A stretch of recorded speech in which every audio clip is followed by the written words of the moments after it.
الملحمۃ الکبریٰ، یہ دنیا میں حق اور باطل کے بیچ میں ہونے والی دنیا کی آخری اور سب سے خونی جنگ ہوں گی۔ یہ جنگ قیامت سے کچھ وقت پہلے ہوں گی۔ اس کا تذکرہ رسول اللہ صلی اللہ علیہ وسلم نے بہت سی احادیث میں کیا ہے، اور یہود اور عیسائیوں کی کتاب میں بھی اس جنگ کا تذکرہ ملتا ہے، جسے وہ لوگ آرمیگیڈون کے نام سے جانتے ہیں۔ یہ قیامت کی ایک بڑی نشانی ہے۔ یہ جنگ اسلام اور باقی مذاہب کے درمیان لڑی جائیں گی، جس کا میدان جنگ سرزمین عرب ہوگا۔ اسے ہم پوری تفصیل سے قرآن اور حدیث کی روشنی میں دیکھیں گے۔ تب تک اگر آپ نے ہمارے چینل اسلامک پرسیپشن کو سبسکرائب نہیں کیا ہے تو سبسکرائب کرے، اور یہ ویڈیو ہماری سیریز قیامت کب آئیں گی اس کا چیپٹر 2 ہے، تو اگر آپ نے اس سیریز کا پہلا چیپٹر نہیں دیکھا تو ضرور دیکھیں۔ لنک آپ کو آئی بٹن میں یا ڈسکرپشن میں مل جائیں گی۔ یہ جنگ 1 سال یا 2 سال نہیں بلکہ اور بھی زیادہ لمبی ہو سکتی ہے۔ ہو سکتا ہے آج جو دنیا کے حالات ہے وہ یہی جنگ کے اثرات ہو سکتا ہے ہم ابھی اسی جنگ کے دور میں جی رہے ہو۔ اس جنگ کا پس منظر دیکھنے سے پہلے ہم کچھ حدیثوں پر نظر ڈالیں گے، جس سے ہمیں یہ جنگ سمجھنے میں آسانی ہوگی۔ حضرت عبداللہ بن عمر رضی اللہ عنہ کی حدیث میں ملتا ہے کہ رسول اللہ صلی اللہ علیہ وسلم نے فرمایا، قیامت تک کل 5 جنگیں عظیم ہوں گی۔ 2 گزشتہ امتوں میں ہو چکی ہے اور 3 اس امت میں ہوں گی۔ مطلب 2 جنگ اللہ کے نبی صلی اللہ علیہ وسلم کی آمد سے پہلے ہو چکی ہے، اور ہم دیکھ رہے ہیں کہ 2 جنگ عظیم اللہ کے نبی صلی اللہ علیہ وسلم کے بعد بھی ہو چکی ہے، جسے ہم ورلڈ وار 1 اور ورلڈ وار 2 کے نام سے جانتے ہیں۔ اب تیسری اور آخری جنگ باقی ہے۔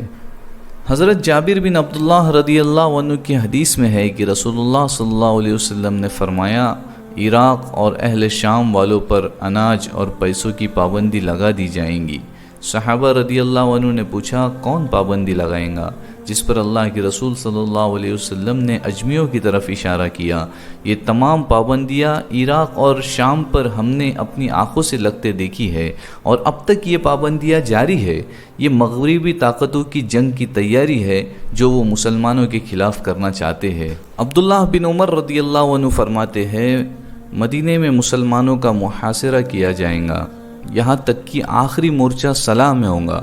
صلاح ایک جگہ ہے جو خیبر سے قریب ہے۔ آج اگر ہم دنیا عرب پر نظر ڈالیں گے تو اس میں امریکہ کی فوج پورے عرب میں پھیلی ہوئی ہے۔ یہ بات ہے کہ آج عرب سے ان کا معاہدہ ہے، لیکن یہ معاہدہ جب ختم ہوگا تو عربوں نے پہلے ہی دشمنوں کو اپنے گھر کا ایک ایک راستہ دکھا دیا ہے۔ اس جنگ کی شروعات میں یہ ہوگا کہ دریائے فرات میں سونے کا پہاڑ نکلے گا۔ اس پر مسلمانوں کے 3 شہزادے اس سونے کو حاصل کرنے کے لیے آپس میں لڑیں گے۔ بہت خون بہے گا، لیکن یہ سونا تینوں میں سے کسی کو نہیں ملے گا۔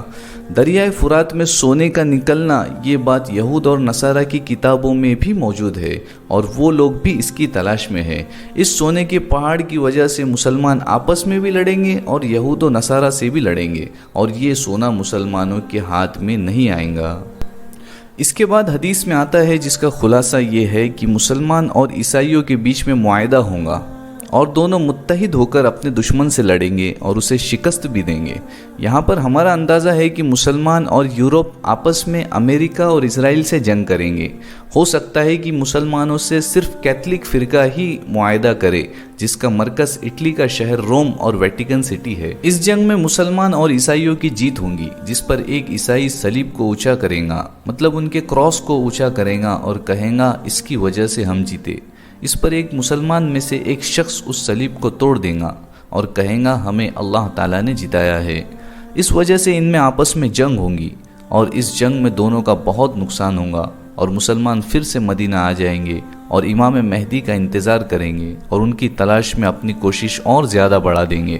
اب امام مہدی آنے سے پہلے اگلا بڑا واقعہ یہ پیش آئے گا کہ عرب میں سفیانی نام کا ایک شخص مسلمانوں کی جماعت سے مقابلہ کرے گا، یہاں تک کہ وہ اتنے مسلمانوں کو قتل کرے گا کہ عرب کی کوئی وادی ایسی نہیں بچیں گی جہاں مسلمانوں کی لاشیں نہیں پائی جائیں گی۔ پہلے تو ایسا لگے گا کہ یہ مسلمانوں کا خیر خواہ ہے، پھر بعد میں جب حقیقت کھلیں گی تو پتہ چلے گا کہ یہ اہل مغرب کا نمائندہ ہے۔ پھر اگلا واقعہ جو امام مہدی کے آنے سے پہلے پیش آئے گا وہ یہ ہے کہ نفس زکی، جو اس وقت دنیا کے سب سے نیک شخص ہوں گے، ان کا قتل کر دیا جائے گا۔ یہ شخص کے قتل سے زمین والے اور آسمان والے دونوں بھی غمگین ہوں گے، مطلب فرشتے بھی ان کی موت کا غم کریں گے۔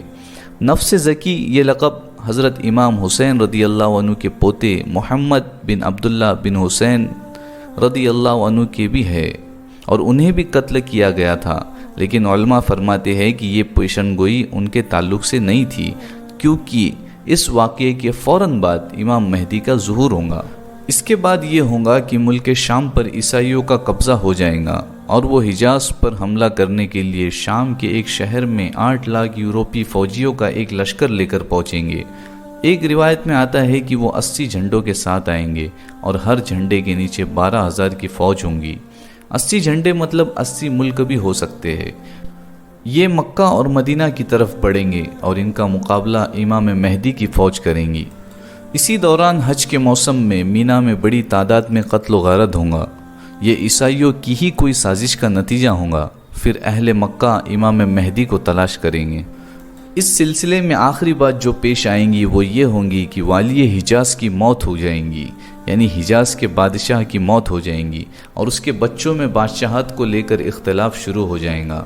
بس یہی وقت ہوگا کہ اس اختلاف سے بچ کر امام مہدی مدینہ سے مکہ جائیں گے، لیکن خانہ کعبہ کے طواف کے دوران حجر اسود اور مقام ابراہیم کے درمیان کچھ علماء انہیں پہچان لیں گے، اور باوجود ان کی مرضی نہ ہونے کے ان کے ہاتھ پر بیعت کریں گے۔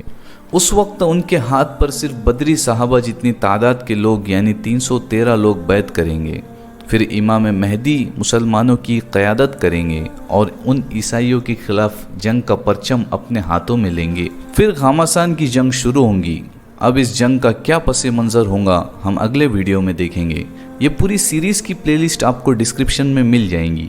ہمارا اگلا ویڈیو ضرور دیکھیں، اور اگر آپ کو ویڈیو پسند آیا تو لائک کریں اور اپنے دوستوں کے ساتھ ضرور شیئر کریں۔ اللہ حافظ، السلام علیکم۔